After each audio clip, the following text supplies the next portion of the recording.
Во время фотосессии родители позируют вместе со своими сыновьями и собакой для семейного снимка. Затем фотограф увеличивает изображение и получает самое большое потрясение в своей жизни.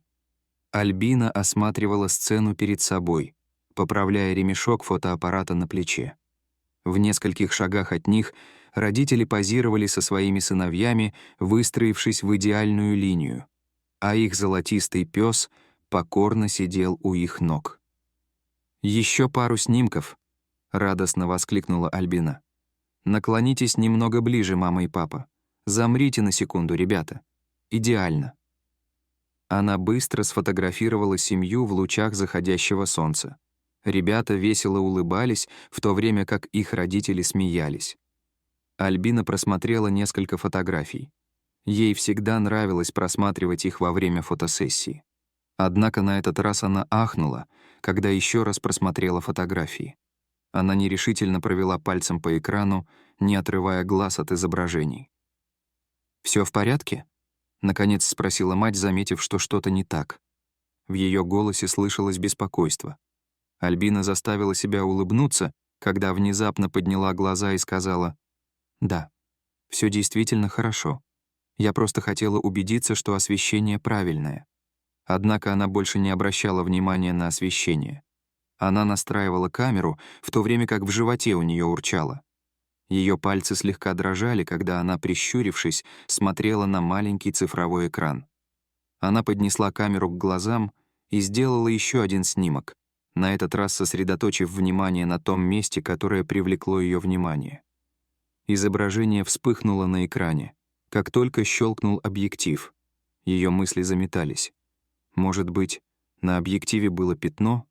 Ошибка камеры?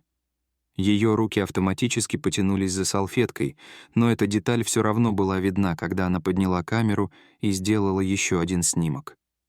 «Не может быть», — сказала она едва различимым шепотом. Она приблизила изображение, и ее ладони стали влажными.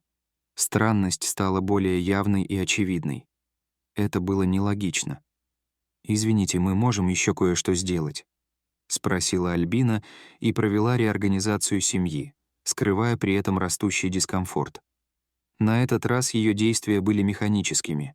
Мысли сосредоточились на образе, запечатлевшемся в ее голове. Она сделала еще один снимок, она попыталась собраться с мыслями, но ее руки снова начали дрожать. Родители переглянулись, заметив, как резко изменилось ее поведение. Глава семейства подошел к ней поближе и спросил: «Всё в порядке?» Губы Альбины напряглись, когда она изобразила еще одну улыбку, но в груди у нее все сжалось, когда она в последний раз взглянула на снимок, сделанный ее камерой. Снимок перенес ее на 3 года назад. Альбина была беременна. Как и любая мать, она мечтала о том дне, когда обнимет своего первенца.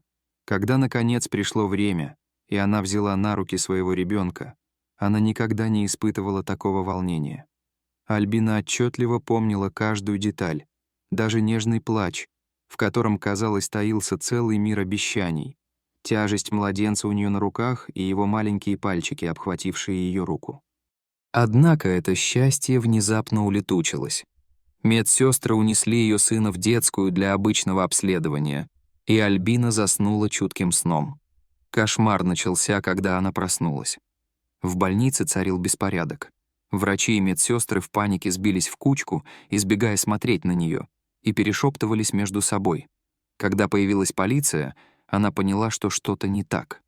Наконец к ней подошла медсестра и дрожащим голосом призналась: «Вашего ребенка нигде нет». Альбина была потрясена и опустошена этими словами. Ее ребенка забрали. Несмотря на тщательные поиски, просмотр записей с камер наблюдения и непрекращающиеся допросы, ее новорожденного мальчика так и не нашли. С тех пор прошли годы, но боль так и не прошла. Несмотря на то, что ее собственное сердце было разбито, Альбина с головой ушла в работу, как фотограф. Она запечатлевала жизненные этапы и счастье других семей. Но всякий раз, когда она видела ребенка, ее охватывала тоска, когда она представляла, каким был бы ее сын в этом возрасте. Она понятия не имела, что случилось с ее сыном. Она и не подозревала, что воровкой была отчаявшаяся женщина, которая не могла забеременеть. Но когда она взяла малыша, он не переставал плакать. Женщина была встревожена. Несколько часов спустя, охваченная страхом и стыдом, она оставила ребенка у входа в детский дом. Поскольку никто не знал о его происхождении, он получил новую личность и новую жизнь в семье. Альбина так и не узнала об этом. Все, что она знала, это то, что ее малыш потерялся в больнице. Полиция подозревала, что его украли, но дело так и не было раскрыто. Единственное, что Альбина не могла забыть о своем ребенке, это родимое пятно, которое она увидела на маленькой ручке своего сына. Эта метка запечатлелась в ее сознании. Она искала эту метку, когда посещала детские дома в надежде на чудесное воссоединение. Однако по прошествии 3 лет надежда начала таять. Ее шансы найти его становились все меньше и меньше. Однако материнский инстинкт не позволил ей полностью сдаться. Она осторожно изучала каждую семью, которую фотографировала, и каждого ребенка, с которым сталкивалась в поисках родинки, которую, как она думала, больше никогда не увидит. Сегодня Альбина переставила камеру и сделала несколько быстрых снимков семьи. Напряжение в груди стало невыносимым, но она старалась оставаться профессионалом. Однако мысли женщины метались в разные стороны. Могло ли это быть? Или она просто отчаянно пыталась найти связь там, где ее не было? Она решила, что не может оставить этот момент без ответов. С фотоаппаратом, висящим у нее на шее, Альбина подошла к паре, ее голос дрожал.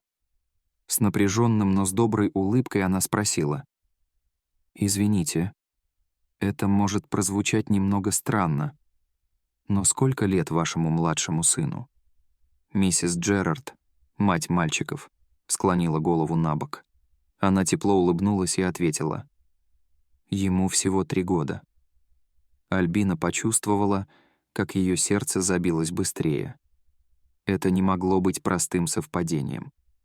Осторожно продолжила она, пытаясь скрыть растущее отчаяние. «О, какой очаровательный! Он действительно красивый». Мать улыбнулась, сказав: «Это лучший выбор, который мы когда-либо делали». «Что вы подразумеваете?» — спросила Альбина. «Мы усыновили его, когда ему был год. Он был таким очаровательным. Мы не могли оставить его», — рассказала миссис Джерард. Альбина сжала кулаки, чтобы успокоиться, когда у нее начали трястись руки. «Это потрясающе», — пробормотала она слегка дрожащим голосом. «В каком приюте, если позволите спросить?» Миссис Джерард вежливо ответила, хотя и была несколько озадачена. «Всего в нескольких часах езды от города, в детском доме Святой Марии». Альбина была знакома с этим приютом, поскольку несколько раз посещала его, когда отчаянно искала своего сына. Но в то время не было никаких намеков, которые привели бы ее к нему. Нерешительно продолжила Альбина. «Надеюсь, я не перехожу границы дозволенного, но, по-моему, у вашего младшего сына родимое пятно на руке». Альбина глубоко вздохнула и задрожала. Она больше не могла сдерживаться. «Я потеряла своего сына 3 года назад. Вскоре после его рождения его украли из больницы. Все, что я могу вспомнить, это родимое пятно, которое идентично тому, что на руке вашего сына». Джерарды остановились, недоумение на их лицах сменилось удивлением. «Вы хотите сказать?» — начал мистер Джерард, но когда Альбина заговорила, его голос дрогнул. Альбина кивнула, ее глаза наполнились слезами. Последующие дни были наполнены переживаниями и расследованием. Альбина проводила беспокойные ночи, мысленно переживая фотосессию, пока ждала результатов анализа ДНК. Что, если она ошиблась? Могло ли быть так, что она просто полагалась на жестокое совпадение? Но ее ожидало самое сильное потрясение в ее жизни. Вскоре пришли результаты анализа ДНК, и то, что они показали, развеяло все ее сомнения. Это был ее сын. Несмотря на первоначальный шок, Джерарды проявили невероятное сострадание и понимание. С грустью в голосе миссис Джерард заявила: «Мы понятия не имели. Мы лелеяли его, как если бы он был нашим собственным сыном. Но если вы его мама...» Альбина вытерла слезы и покачала головой. Она заметила: «Вы проявили к нему столько любви и заботы. Я бесконечно благодарна вам за это. Я не хочу разлучать вас с ним. Я просто хочу участвовать в его жизни». Во время трогательного воссоединения, которое организовали Джерарды, Альбина наконец-то снова взяла сына на руки. Он с интересом посмотрел на нее, и она, переполненная эмоциями, провела пальцем по родинке на его маленькой руке. Миссис Джерард мягко сказала: «Ты его мать, и он должен быть с тобой. Но если ты не возражаешь, мы бы тоже хотели стать частью его жизни». Альбина улыбнулась сквозь слезы и посмотрела на Джерардов. «Для меня это большая честь. Ему повезло, что у него есть вы оба». То, что началось как обычная фотосессия, закончилось чудом. Поиски Альбины закончились, но ее история с сыном и Джерардами только начиналась. Дорогие зрители, что вы думаете об этой истории? Поделитесь своими мыслями в комментариях. А если вам понравилось это видео, то ставьте лайк и подписывайтесь на наш канал. До свидания.